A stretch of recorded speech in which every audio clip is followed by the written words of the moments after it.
In my last video, you guys saw me build this vertical plywood cart and this big storage cabinet that went in a bay window area. Between those projects and a mobile workbench that I recently got, I've opened up a lot more space. So in this video, I'm going to build a display/storage wall and show a few wall and drawer organization ideas that I'm messing around with. But anyhow, we'll kind of take it piece by piece, so let's start with the wall. So you might remember in that last video, it opened up with me demoing the loft area that used to take up the back of my garage. My idea was to replace it with some sort of geometric wall background. And this is something that I might not do if I didn't film in my garage, but since it's kind of my backdrop, I wanted it to look unique. So the all-star for this project for me was this bevel gauge that I got from Woodpeckers. And that's because almost every panel on the wall has a 20-degree angle on it somewhere. So basically I locked this guy in at 20 degrees and it made it really quick to mark things out with accurate repeatability. After I had my first piece marked, I used my track saw to make the cut. And here you could just as easily use a circular saw with a straight edge. And in fact, that would actually be easier for me since I couldn't even use my track for this particular cut.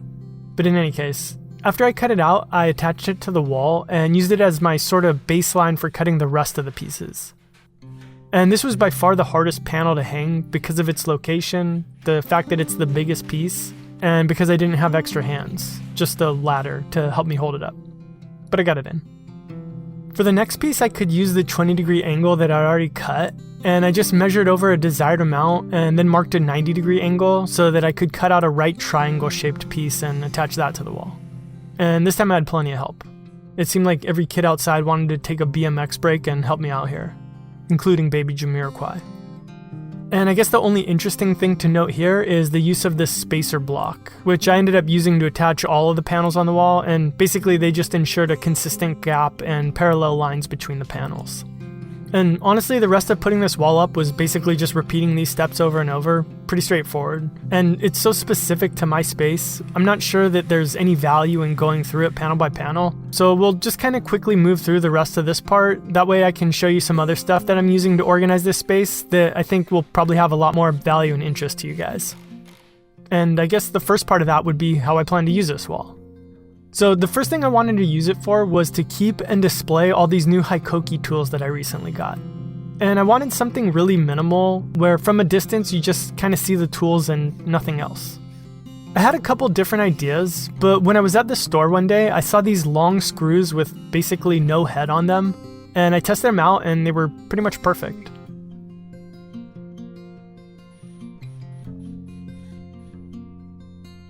The only extra thing that I did was get some heat shrink, I think it's called.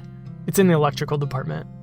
And coated the screws in it just to make them look a little cooler and to make it a softer and less slick surface for the tools to sit on. And here you can see how minimal this looks. And installing the screws at a very slight upward angle makes it really easy to grab and place the tools, but keeps them from accidentally sliding off. Once I was certain that I liked the idea, I went ahead and attached a few other tools in the same way, and this is something that I'll keep doing over time until eventually in like a year, the wall's totally full. Hopefully. Next I turned my attention to the big blank side of the vertical plywood cart that I built, and here I wanted to try out some of these wall control panels, which are basically a really heavy duty pegboard that also has slots to accept a bunch of hook and slot accessories that they make. Now, mounting these is super easy, basically just 6 screws through the board and into your wall. And really you just want to take your time with the first one, making sure that you get it nice and straight, and then you can fly through mounting the rest using that one as your baseline. So I started out with an assortment of different accessories that they make, but I plan on using mine mostly for my larger measuring and marking tools. But they make accessories for clamps and all kinds of different stuff.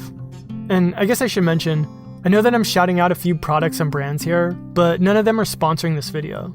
These are just things that I think are cool and legitimately are going to help me keep things organized. So yeah, that's it. Okay, this next one is something that a podcast listener recommended to me on Instagram, and it's called Kaizen Foam. And I guess I would describe it as kind of like the stuff that you see in a briefcase that's carrying super expensive equipment, where there's like a perfect negative of whatever it's meant to carry. After I'd cut a piece to the size of one of my drawers, I laid out a bunch of the top drawer items that I reach for a lot and figured I'd give it a go. And you're gonna see here that I'm not an artist at cutting this stuff, but this is literally my first time doing it, and I think it came out pretty decent. So after I had all my items laid out, I started by tracing out the shape with this silver marker that they sell, and then I could start cutting. And the interesting thing about this stuff is that it doesn't really matter how deep you cut, as long as you don't go all the way through, and that's because each sheet is made up of several thin layers. So as long as you cut as deep or deeper than you want to go, you just kind of stick your fingers in and pry up the layers. And I don't know if it really comes across in the video, but you don't want to just reach in and pull it all up in one long motion. You kind of plow away at it with your fingers. You get the feeling for it pretty quick. The only other trick is that some items, like this square for example, you want to make your negative deeper in some spots than others. And that way when your item sits in the foam, it sits flat rather than an angle, or propped up on one end where it's thicker. So after a couple pieces, I felt like I got into a rhythm and just kept knocking out piece after piece. And at the end of the day, I'd say it's actually pretty easy. But you know what's really easy? Building and maintaining beautiful websites with Squarespace. No, but seriously. I've been using Squarespace for about 1.5 years now, and I've recommended them to tons of people both here and in my personal life, and I haven't heard one person complain yet. And I think the reason for that is because it's just drop dead simple and the outcomes look awesome. So they have a variety of templates that are perfect for any kind of website you might be dreaming up, be it a personal portfolio, an online store, or something for a brick and mortar like a restaurant. And should you ever need assistance, they have really good customer service, which I can personally vouch for. So basically, whatever it is you're looking to do or achieve, they'll be there to help you do it. And best of all, right now you can start a free trial by visiting squarespace.com/4eyes and save 10% off your first purchase when you use the offer code 4eyes at checkout. So seriously, if you're thinking about starting a website, or even if you have an existing one, you owe it to yourself to at least give them a look. All right, thanks Squarespace. So with all of my foam cut out, the last thing that I wanted to do was make some relief spots to help my fingers get into certain areas to grab things. And to do this, I used the heating element for this electric brander that I have. And in hindsight, it did the trick, but I wish that I'd used something with a slightly smaller radius. Live and learn. All right, moving on. So in one of my other drawers, I wanted to try out this lock-align organization system from Rockler. And this video isn't meant to be a review or comparison video. I really do like all of these solutions, otherwise I wouldn't have used them.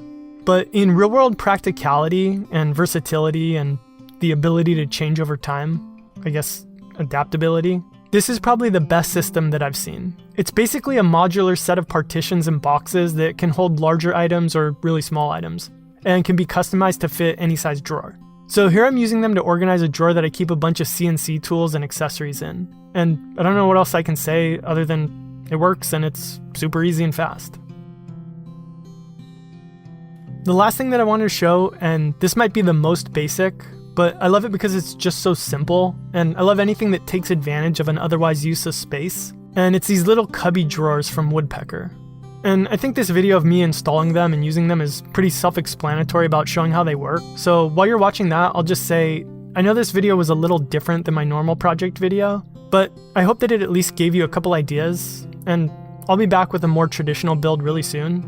But thanks for watching, and I'd really love it if you considered subscribing. But if you don't want to do it for me, do it for baby Jamiroquai.